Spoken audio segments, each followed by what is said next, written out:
Hello everyone, welcome to my YouTube channel The VANJD Shows। Basically दोस्तों आज के video में हम बात करने वाले हैं इंडिया के कई ऐसे मेगा प्रोजेक्ट्स के बारे में।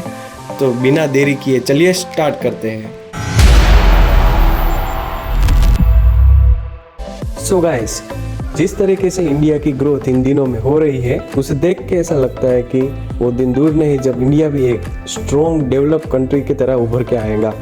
Nowadays, Modi government are working in so many big infrastructure projects like railway development, roads development, airport development, जिससे हमारे देश की कनेक्टिविटी और ट्रांसपोर्टेशन की उसमें बहुत ही डेवलपमेंट आया है।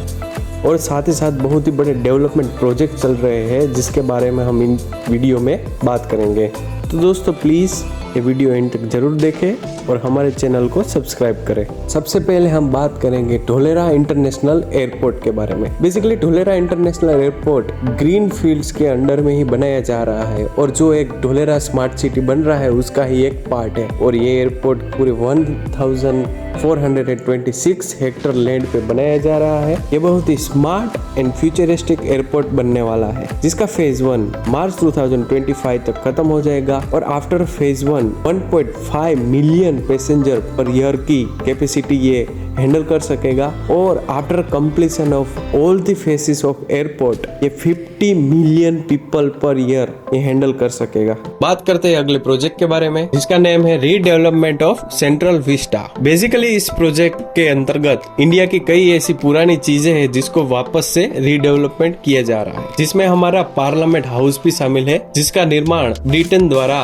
1927 में किया गया था। पार्लियामेंट रीडेवलपमेंट का काम सितंबर 2021 में स्टार्ट हुआ था और नवंबर 2022 तक खत्म हो गया था और जिसका ओपनिंग हमारे प्यारे श्री प्राइम मिनिस्टर नरेंद्र मोदी जी ने किया था और जिसका पूरा काम टाटा प्रोजेक्ट को दिया गया था। तो चलिए दोस्तों बात करते हैं हमारे तीसरे प्रोजेक्ट के बारे में जिसका नेम है Disha and Krishna mission. Basically Covid की वजह से इसरो के कई स्पेस प्रोग्राम थे जो डिले हो चुके थे, जिसमें से ये दिशा एंड कृष्णा मिशन भी शामिल है। तो अब वापस से इसरो ने दिशा एंड कृष्णा मिशन का रीस्टार्ट किया है और जिसमें दिशा एक ट्विन सैटेलाइट सिस्टम है जो हमारे एटमॉस्फेयर के ऊपर के लेयर एरोनॉमिक स्टडी करेगा और हमें बेटर वेदर कंडीशन देगा। जहाँ पे बात करते हैं कृष्णा के बारे में। कृष्णा एक जॉइंट मिशन है फ्रांस के साथ। बेसिकली कृष्णा का फुल फॉर्म होता है thermal infrared imaging satellite for high resolution natural resource assessment. ये इंडिया का लैंड सरफेस का मैपिंग करेगा और जिसमें forest, urban area, coast line, natural resource की मैपिंग एकदम एक्यूरेसी से होगी। तो चलिए दोस्तों बात करते हैं हमारे फोर्थ प्रोजेक्ट के बारे में जिसका नेम है E highway Indian project. Basically in India last few year diesel और पेट्रोल के भाव में बहुत ही बढ़ोतरी आई है जिस वजह से इंडिया का ट्रांसपोर्टेशन भी बहुत ही महंगा हो गया है और ये एक कारण भी है हमारे इंडिया में महंगाई बढ़ने का, जिसको देखते हुए इंडियन गवर्नमेंट ने ई हाईवे बनाने की योजना बनाई हुई है जिसमें पेट्रोल और डीजल पे डिपेंडेंसी कम करने की और पोल्यूशन भी कम करने की इंडियन गवर्नमेंट का एक विजन है। और हमारा पहला ई हाईवे दिल्ली टू मुंबई के बीच में बन रहा है और हमारे नितिन गडकरी जी का कहना है कि इंडिया को उनका फर्स्ट ई हाईवे जल्दी ही मिल जाएगा।